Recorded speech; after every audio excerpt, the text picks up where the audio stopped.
چند مدت بعد این حاجی بازاری از دنیا، از فردا که خبر نداریم، از فردا خبر نداریم، نه فردا یه ساعت دیگه نمیم کی به کی. میگه این بچه ها این حاجی بازاری رو دیدن تو بهشت متنعمه، تو خوابش دیدن تو بهشت متنعمه. چه بهشتی؟ گفتن آقا جون چجوری به اینجا، از کدوم عملت؟ گفت زیاد پای اعمالم نبود. پس چیه؟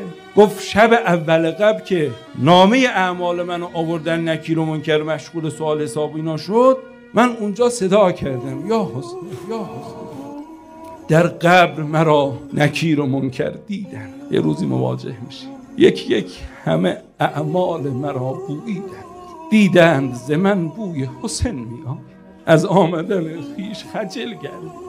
میگه داشتن حساب میکردن. روایت داریم مؤمن اگر عذابی نکشه در مرگ الا دیدن جناب ملک الموت یا همین نکیر و منکر بستش، انقدر اینا